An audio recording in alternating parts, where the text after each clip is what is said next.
Welcome back to the channel. So कैसे हैं आप सब। सो गाइज अभी आज का टॉपिक जो है that is relation between acceleration due to gravity and gravitational constant. मतलब small G and capital G के बीच में हमारे पास क्या रिलेशन आ जाता है। तो इसको समझने के लिए आप देख सकते हैं यहाँ पे मैंने एक डायग्राम बनाई है। आप देख सकते हैं दिस इज अर्थ जिसका मास मैंने कैपिटल एम रखा है and this is object on the surface of अर्थ जिसका मास स्मॉल एम है। तो उसके बाद ये मैंने सारा लिख के रखा है। आप देख सकते हैं यहाँ पे अब ग्रेविटेशनल जो हमारे पास लॉ ऑफ ग्रेविटेशन है या जिसको न्यूटन्स लॉ ऑफ ग्रेविटेशन कहते हैं, उसके हिसाब से जो दो ऑब्जेक्ट्स है मेरे पास, एक छोटा सा ऑब्जेक्ट एक ये अर्थ, इनके बीच का फोर्स जो आ जाएगा F equal to G M M by R square. ठीक है। तो ऑल्सो अब जब भी कोई ऑब्जेक्ट हम अर्थ पे रखते हैं, फॉर एग्जाम्पल अर्थ पे ये मैंने ऑब्जेक्ट रखा, इसका वेट जो होता है हमेशा डाउनवर्ड्स होता है। मतलब डब्ल्यू इज ऑलवेज डाउनवर्ड्स। और डब्ल्यू का फॉर्मूला क्या होता है, एम जी। डब्ल्यू होता क्या है, वेट। वेट मतलब फोर्स। तो मैं लिख सकता हूं F equals to M G. तो यहीं पे मैंने लिखा है F equals to M G. तो फ्रॉम फर्स्ट एंड सेकेंड हम यहां पे लिख सकते हैं कि M G right side equals to right side. तो M G equals to G M M by R square. अब यहां पे हमारे पास एक स्मॉल एम कैंसिल हो जाएगा। तो उसके बाद जी की वैल्यू क्या निकलेगी, G M by R square. तो ये हमारे पास रिलेशन है small G and capital G के बीच में। सो गाइज मैं यहां पे ये भी लिख सकता हूं G is inversely proportional to R square. याद रख लीजिए इसको। अगर रेडियस ज्यादा तो एक्सेलरेशन ड्यू टू ग्रेविटी कम, inverse proportionally. I hope guys आपको समझ में आया होगा। चलिए नेक्स्ट टॉपिक देखते हैं।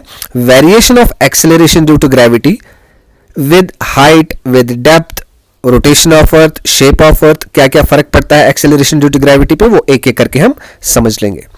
तो सबसे पहले फिर से वही डायग्राम हमने यहां पे ली। हमारे पास अर्थ है, दिस इज अर्थ जिसका मास हमने एम रखा है, और छोटा सा कोई ऑब्जेक्ट है जिसका मास स्मॉल एम है। अब ये छोटा सा जो ऑब्जेक्ट है इसको हमने कहां पे रखा, at height H from the surface of earth पे। ठीक है। अब देखिए ग्रेविटेशनल फोर्स के हिसाब से अभी हमने देखा स्मॉल जी और कैपिटल जी के बीच में क्या रिलेशन है, G equals to G M divided by R square. अब ये जनरल इक्वेशन है। अब मैं अगर यही ऑब्जेक्ट में यहां पे ले लूंगा, देखो ये रिलेशन जो होता है ऑन द सरफेस ऑफ अर्थ होता है। अब ये ऑब्जेक्ट कहां पर है, हाइट एच पर। मतलब अब आर इनके बीच में डिस्टेंस नहीं रहा, अब आर भी है और ये एच भी है। तो इसलिए total distance between the two objects कितना बनेगा, आर प्लस एच। तो दैट इज वाई आप देख सकते हैं इक्वेशन नंबर 2 जी एच मतलब हाइट पे G M by R plus H का होल स्क्वायर आ गया। तो हमारे पास दो इक्वेशंस हैं, फर्स्ट एंड सेकंड। दोनों को डिवाइड कर लीजिए, लेफ्ट साइड को लेफ्ट साइड के साथ डिवाइड, राइट साइड को राइट साइड के साथ डिवाइड।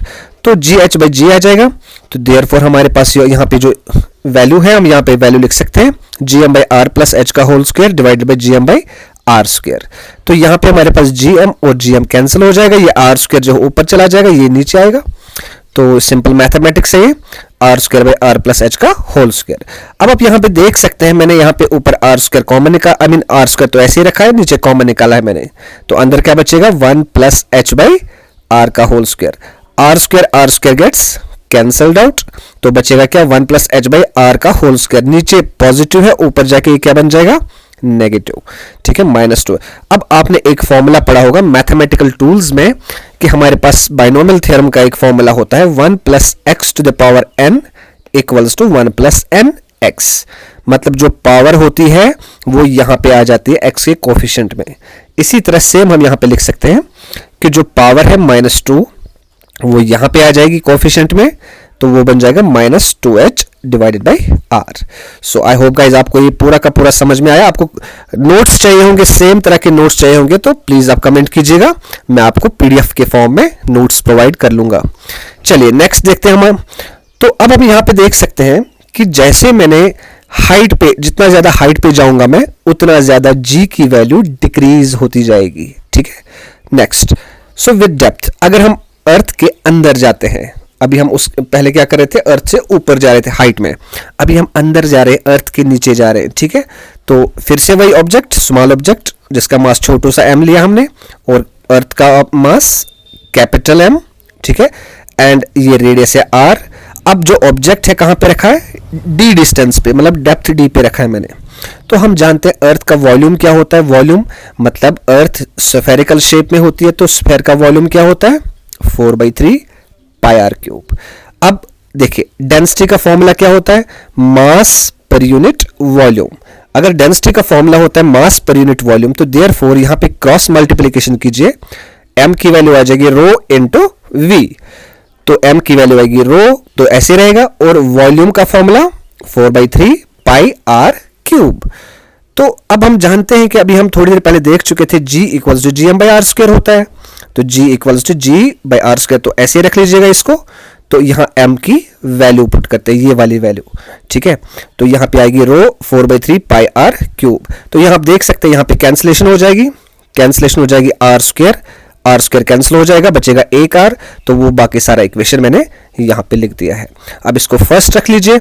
अब देखिए ये तो G की वैल्यू आई, अब डेप्थ पे क्या वैल्यू आएगी, अभी ऑब्जेक्ट जो है ध्यान से समझेगा, ऑब्जेक्ट यहां पे था तो G की वैल्यू आई। अब अगर ऑब्जेक्ट डेप्थ पे है तो अब क्या वैल्यू आएगी, देखिए ये R मतलब जब सरफेस पे रखा था ऑब्जेक्ट हमने, ठीक है। अब ऑब्जेक्ट सरफेस पे नहीं है, अब ऑब्जेक्ट कहां पे, R माइनस डी पे, मतलब आप देख सकते हैं दिस इज अर्थ, पहले ऑब्जेक्ट यहां था इसलिए डिस्टेंस बना था R, ठीक है। अब ऑब्जेक्ट ऊपर नहीं है, अब ऑब्जेक्ट यहां पे मान लीजिए, यहां पे, तो टोटल कितना है R माइनस करो डेप्थ, तो R माइनस डी, R की जगह आ जाएगा। आई होप आपको समझ में आया होगा।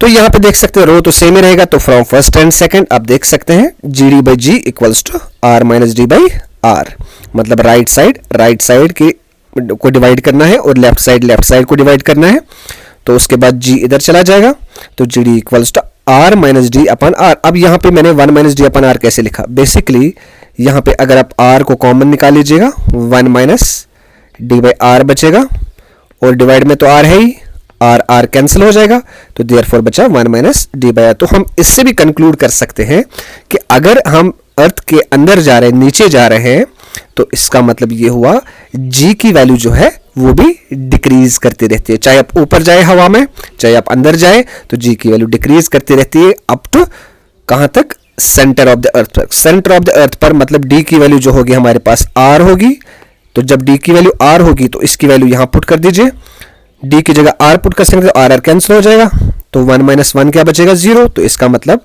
Acceleration due to gravity at the centre of earth is 0। चलिए नेक्स्ट देखते हैं, तो variation of G with the shape of earth. देखो हमारे जो अर्थ होती है बेसिकली कंप्लीट स्फेरिकल नहीं होती है, थोड़ा सा बल्ज्ड होती है, ऐसे बोल सकते हैं हम इस फॉर्म में, ठीक है। अब आप देख सकते हैं ये सेंटर है, फॉर एग्जांपल ये पोलर रेडियस है, ये पोलर रेडियस है, ये पोल्स है, और ये इक्वेटोरियल रेडियस है। अब आप देख सकते हैं इक्वेटोरियल रेडियस बड़ा है किससे, पोलर रेडियस से, तो इसीलिए मैंने यहाँ पे लिखा है पोलर रेडियस जो है छोटा है किससे, इक्वेटोरियल रेडियस से। तो अगर रेडियस कम तो एक्सेलरेशन ड्यू टू ग्रेविटी ज्यादा, क्योंकि इनवर्सली प्रोपोर्शनल है, तो किसका रेडियस कम है, पोलर का रेडियस कम है, तो इसका मतलब इसका एक्सेलरेशन ड्यू टू ग्रेविटी ज्यादा होगा comparatively to acceleration due to gravity at the equator, ठीक है। लास्ट में हम देख लेते हैं यहाँ पे effect of rotation of earth.